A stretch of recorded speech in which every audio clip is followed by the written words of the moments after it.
Ryan, thanks so much for being here with us today. I think, just for starters, I realize that not everybody lives and breathes Silicon Valley. And so how many of you are familiar with Palantir and what the company does? Pretty good number, actually. Pretty good number. Do you want to just quickly explain it in your words? Because this is one of the topics of our conversations is what Palantir actually does and doesn't do. So how do you explain it today? Yeah, so our mission is to help critical world institutions leverage data to solve their hardest problems. So I'm sure many people in the room are experiencing a really overwhelming data landscape. It's increasing in volume and velocity, and it's in many different places. And for the government particularly, the threat landscape is also dramatically changing right now. Time pressures are extreme, and resources proportionally, definitely, are decreasing. And so we view our role as building technology that integrates that massive disparate data into one place.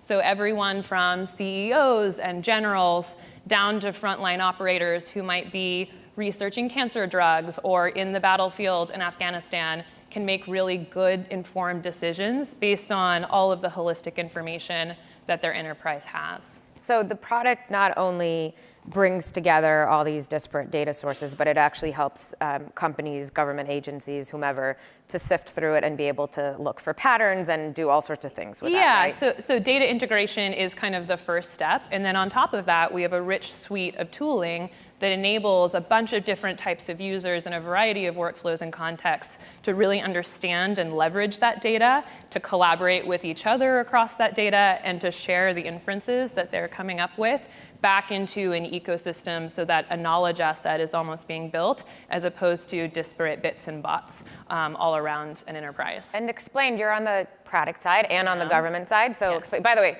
real quick, the names of the two products, the two main products. Palantir Gotham and Palantir Foundry. No, but Foundry wasn't always Foundry, was it? Foundry has an origins in a previous product called Metropolis. Okay, that's today, what I was those are the looking two for. major Gotham products. and Metropolis, which Yes. are pretty cool names. Yes. So what is your role within the organization? So I run product for Gotham, and Gotham is our main government platform. So this is the original product. It was founded in 2004.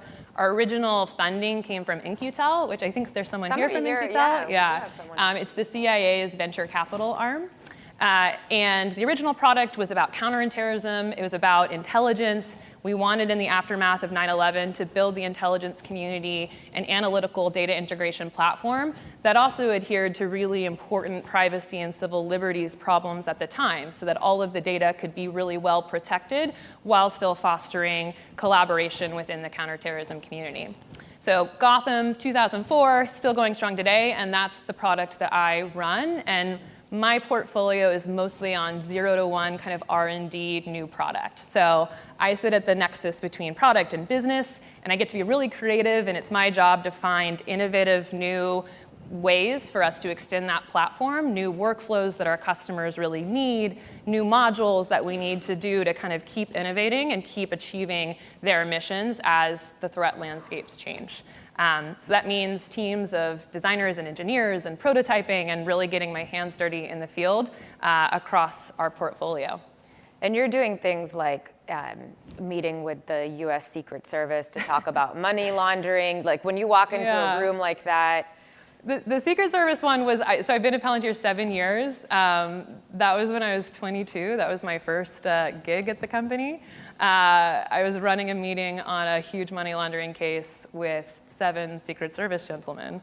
So I think what's cool about, and one thing I really love about Palantir is that our approach has always been build from the field. Like go to the ground truth, go to the clients, learn from them, learn from those users. And we are never in the business of building software in Silicon Valley in a lab and shipping it over the fence. I've been on military bases. I spent all of 2018 in Europe with a US ally, a European ally security agency, because they wanted a better way in the aftermath of a terrorist attack to communicate and share data in real time with each other. So I was in the field working and prototyping and showing the kind of users who were their counterterrorism analysts cuts of the product, getting their feedback. And we did about an 8-month cycle with them, and that has become part of our core platform now. But we really built it close to the problem and the mission. So it's taken me to some really interesting places, early in my career. I can imagine. So part of the origin story, though, at Palantir and this mystique, the funding from the CIA and the early work with the CIA, there were all these rumors, which you guys have never confirmed or denied, that you had a hand in, catching Osama bin Laden. So that, it seems like that was an advantage to Palantir, at least earlier on. And as you kind of went more and more into the private sector, you already had that allure, and the technology had that there was an attraction to it. But today, fast forward to today, there's been so much controversy about, in particular, your contract with ICE and other government contracts. Why, I guess as just a starting point, for a question, why do you choose to do business with an agency like ICE? This has been, linked to workplace raids and deportation. So, our values and our mission, we take on clients that align with that. And that mission is democracy, it is national security, it is those things in conjunction with privacy and civil liberties. And I think we all live in a pretty polarized climate right now. Society is heavily cleavaged, and I think it means that people rush to various sides of debates and think of them in very black and white ways, as opposed to appreciating nuance. So for the ICE question specifically, the Obama administration brought us to ICE in 2011 for something called Operation Fallen Hero, which was an ICE agent was murdered across the border while sitting in his vehicle by 12 people. And the Obama administration called us to ask if we could help them integrate that data and figure out who was responsible for it. We ultimately were able to apprehend that individual. And the contract from there was with Homeland Security Investigations, which is a distinct group from ICE. They're not directly responsible for enforcement or worksite enforcement, and they mostly do transnational crime. And so that is things like narco trafficking or human trafficking, El Chapo Guzman cases, child exploitation. And I've seen some pretty horrific but inspiring cases where ICE has done things like put 3,000 child sex traffickers in jail in 2018 alone. Do you have the ability as a vendor to this agency? Do you have the ability to say, because I think nobody would argue that's good, right? But do you have the ability to say to them, we will sell you to this technology for these applications, but not for these ones? Again, we work with HSI, which is a distinct group. But no, we support the American government. I think our CEO has said many times that Silicon Valley shouldn't be the people who are picking winners and losers. We live in a democracy. We want that democracy to be self-correcting. Many people at Palantir, myself included, have rigorous debate and have many discussions and disagreements about this. But we ultimately think that the impact and the mission of HSI in particular is important enough.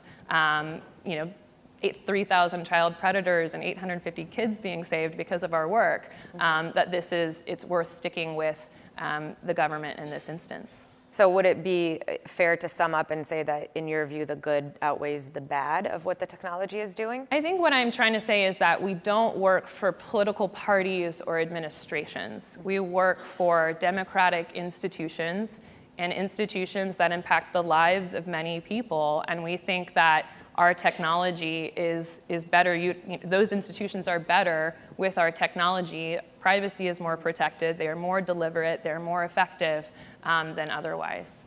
And just real quick, I do want to open up to you guys for questions. But going back to just explaining what Palantir does and the mystique around the company early on, do you feel like you are having to sort of revisit, how you brand the company, how you communicate, both externally and internally, because of the recent controversies? I think on the branding question, we've never thought about that because we're focused on the mission. Our secretive mystique is really truly because we're thinking about soldiers who are telling us that we're saving their life because they're able to detect roadside bombs with our software. Like, that is what we've been thinking about this entire time. So I think in terms of a brand or reset or anything like that, like, we are still single focused on those individuals and the people on the front line. I think internally we have a lot of conversations. We try to be incredibly thoughtful. We try to hold complexity. We try to see the nuance in kind of today's political environment and not rush to that black and white thinking. And that's always been the case. It's been very steeped in our culture from the get-go, and certainly more so in the last couple of years. Mm-hmm. But I think most people who work at Palantir accept that and embrace the impact of our work and the mission being good for society and pretty important. Questions from the audience. Please raise your hand if you would like to ask Ryan a question. This clearly is, such a light topic. I know, so, right? It's a fun one. Okay, so talk a little bit more about some of the, you guys have been around for 15 years, mm-hmm. and some of the conversation that I hear, at least recently, about Palantir is very forward-looking, if it's not about the controversy. So I feel like we've been talking about you going public for the last 10 years or so. What do the right conditions look like for Palantir to actually go public? That is a great question for our CEO, and you will probably know the second I know. But again, it's not something day to day. My teams don't think about the IPO every day. I think we're thinking about the needs of soldiers and how near-peer conflict is going to change the way the military operates. We're thinking about the human trafficking investigations that we have to integrate that next data set for the customers so they can piece all those things together. We focus on those individuals and real people on the front lines, and the IPO is not top of mind, but I'm sure it'll happen someday. Yes, you have plenty of investors who I think would be very happy with that. We've got a question over here. Hi. Hi, Kathy Dinas. I'm really curious about the impact that the work that you're having has on the children that are in cages, so not saved by the other half of the work that you're doing. Because I think that number far outweighs the 800. Not that the 800 is not important, but where do you see the work that Palantir is doing to kind of... So again, the part of ICE that works on enforcement and removal operations is called ERO. It's a different agency within ICE. And our contract has never been with that agency. When agencies have different contracts, they have different tech stacks, they have different, people from that organization cannot access our Palantir stack with HSI. In the Trump administration... Do you feel that the work supports the other? If you're looking at one data and it's being kind of... I've never seen a substantiated claim that Palantir has directly been involved in that type of work. I think with the Trump administration over the last couple years, it is possible that HSI and ERO have started to do some joint operations. But our work is 99%, again, about transnational crime. That's the mandate of HSI, and it's the work that we do, and we don't have a contract with enforcement and removal. Well, I think what has come up more commonly or has been associated has been the workplace raids and deportations. Yeah, and that's the jurisdiction of ERO. So, Not to invalidate your question in any way, of course. I understand it's the same agency. So, okay. Let's end it on another very, very quick, brief question. You have been kind of pulling out of Silicon Valley a bit. Is that something that's strategic? Is it happening? It seems like there's less a Palantir presence in Silicon Valley. No, we haven't pulled out of Silicon Valley at all. It's still our headquarters. We're still in Palo Alto. We're still on 100 Hamilton. We definitely have a growing presence all around the world. We have a lot of people in New York and London and Europe, but we're still committed to Silicon Valley, and it's still the center for you guys? Still the center of the company. Okay, great. Well, thank you. Awesome. I hope you will come back and talk to us again next year. Thanks so much, Mahal. Ryan. Thank you all. Thank you.